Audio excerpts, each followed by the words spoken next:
story of the Trojan War comes from the ancient historian Homer, who is said by the mainstream to have lived around the 8th to 12th century BCE. This is the window of time attributed to the Trojan War, which is a pretty wide window of time, which will be widened further as we shall see later. Unfortunately, no copies of Homer's original writings have survived, leading some to question the validity of the man and the authenticity of his poems. There will be more to discuss regarding Homer the person, who he was, where he came from, etc. later down the line. You will start to see as well as we move through this information, there's a common theme of originals not surviving, which, as people who look into historical things, you find this a lot really. But here in this part, we shall look to some of the writings and try to build a picture of the land occupied by the Trojans, as well as lay some foundations for future videos. The oldest known copy of the alleged Greek author's epic that I could find was the Vinicius A manuscript, or Vinicius A, is the more common name for the 10th century manuscript codex, which is catalogued in the Bibliotheca Marciana in Venice as Codex Marcianus Gracchus 454. Its name is Latin for Venetian A, which makes me think of, you got during the Renaissance in Italy, you had the Venetian style of art, architecture and science, theology, and then you had Florence, your Michelangelos and all the more religious and spiritual, philosophical elements of the Renaissance. So it's interesting that it's in the Venetian A, because it just makes me think of that. Unfortunately, none of the works on which the scholia in Vinicius A survive are based. Again, a reoccurring theme. As a result, the task of tracing their contents to their sources has been difficult. The study of the Iliadic scholia is a significant and ongoing area of research in Homeric scholarship, and I have been unable to find an English translation as of yet. So if anyone does know of an English translation of the A scholia and the Vinicius A, please forward it towards me. The A scholia, for which Vinicius A is by far the most important source, is derived from the so-called VMK. Now excuse me while I try to pronounce this name. Viemana Commenta. It's a long word, I'll put a picture on the screen for people. Otherwise known as the four-man commentary. It's otherwise translated as the four-man commentary. Named for the four ancient scholars, Aristarchus, Didymus, Herodian and Nicanor. The main source for the A scholia was probably a compilation of their work rather than each of the four man's work individually, and this is all according to Wikipedia. Because four of these scholars worked in the tradition of the well-known Alexandrian scholar, Aristarchus, it is thought that much of the A scholia can be traced to Aristarchus himself, to which later translations and iterations stem from. Now, there's a bit of hyperbole in there, because they don't know who wrote the original source material of the scholia in the Vinicius A, but yet at the same time they try to tell you that it goes back to Aristarchus. So who knows, again, with all this information, I'm not going to try and project any of this stuff to people as facts. These are all smart individuals. I'm going to lay this information out as broadly as I can and try and streamline it and let you all make up your own mind, because there's a lot of ideology, there's a lot of data that the originals, as I say, don't survive, so it is open to interpretation. And just speaking of which, makes me think of a body of works written by one Snorri Sturluson, known as the Prose Edda, written around the 12th century. His writings on Norse history is believed to be the largest compilation of older texts. Again, not the originals, but compilation of older texts, and this is the 12th century. His prose Edda is also the greatest and largest source of material and knowledge from pre-medieval Norse mythological beliefs and tales. I have made a couple of short videos on this work which I find fascinating. Perhaps we shall cover this work in greater detail in the future, and perhaps we shall. For now though, let us get back to Homer's poems.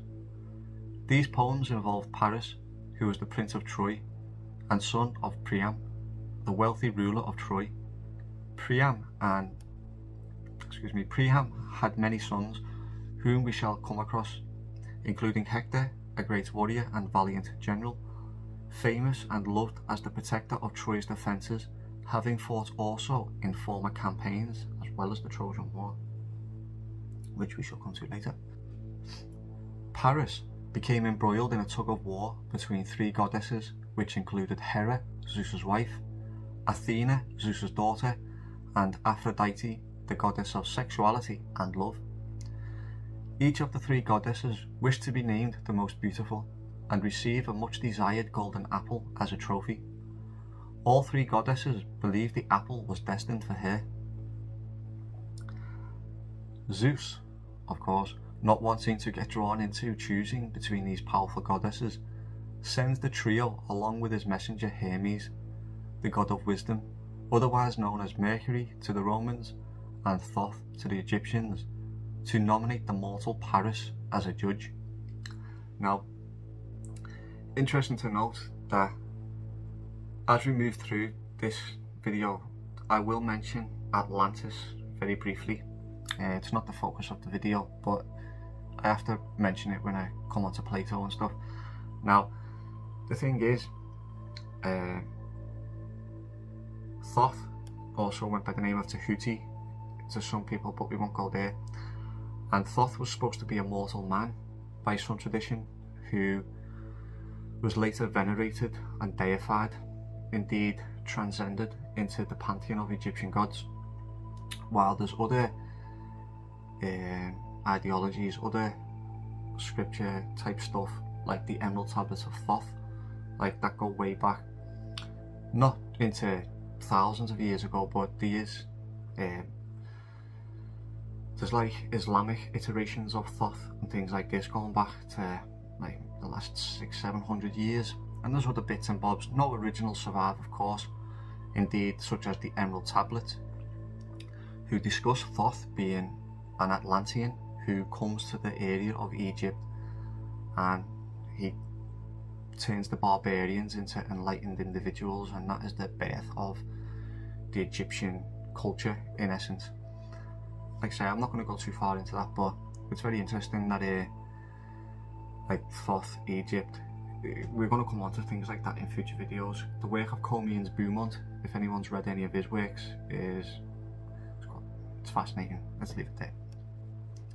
So Paris, whom also went by the name Alexander in some texts, was known for lying with women of beauty and had a taste for the finer things of life.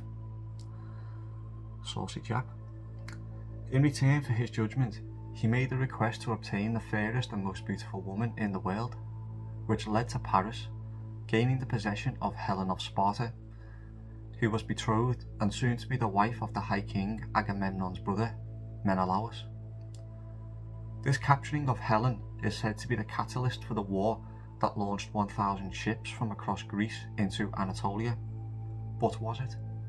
Who were the Trojans? Who were the Greeks?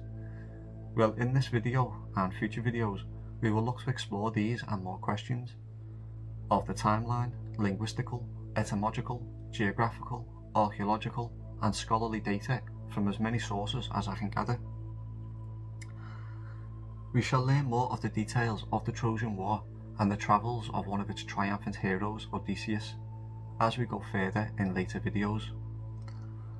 As we go forth in later videos, apologies, and that will be towards the back end.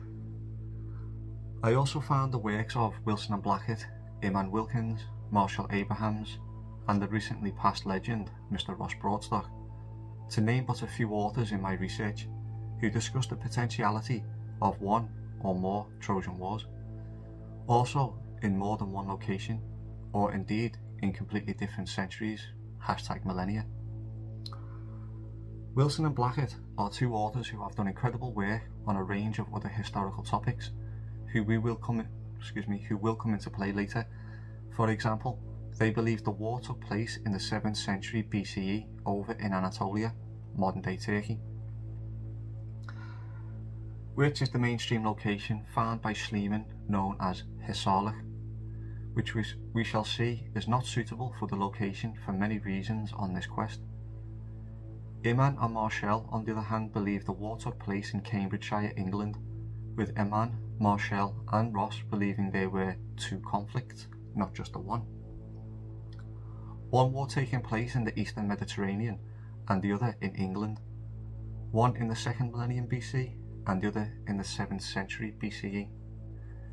These and other researchers have presented a plethora of source material to digest and index, and there are other ancient historians to research which have provided information along the way, which, to be fair,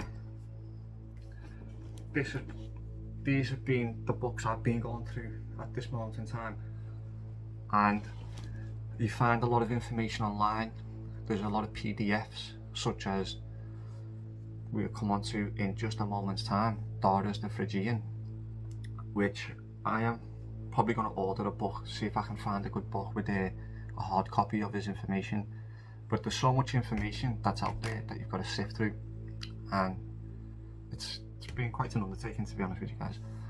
And as I said a moment ago, add into this group of researchers the older writings of one Darius the Phrygian, who allegedly was part of the Trojan contingent who fought in the war, indeed allegedly being part of the 10-year siege.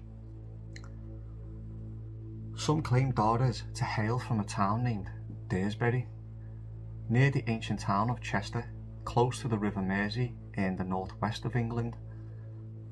The thought that the war took place in England is East Anglia, that's over on the east coast. Darius, as I say, there's a place called Daresbury, as we shall touch on now, and the spelling of the town shares his namesake, so one could not rule out this notion of Daresbury was his Iron Age residency completely, to be honest. And though the area is ancient and has got like many Iron Age earthworks, and was allegedly later held by the Romans centuries after Darius' time, perhaps more research in the future with some credible links can be found, and I do plan on, as I say, looking further into Darius. So Daresbury, or Daresbury, was also the birthplace of Alice in Wonderland author Lewis C. Carroll, or is it just Lewis Carroll, in All Saints Vicarage, which is fitting considering like this channel we go down many rabbit holes, and we decided to stay there, didn't we? So please consider giving us a thumbs up on that one, guys. Around 120 Bronze Age barrows are known in the county, lying principally on the glacial sands of central Cheshire, the alluvial river terraces, and in the Pennine uplands. Finds from this period are plentiful, including at least 8 Bronze Age axes in the last few years, suggesting significant human activity in Cheshire during the Bronze Age.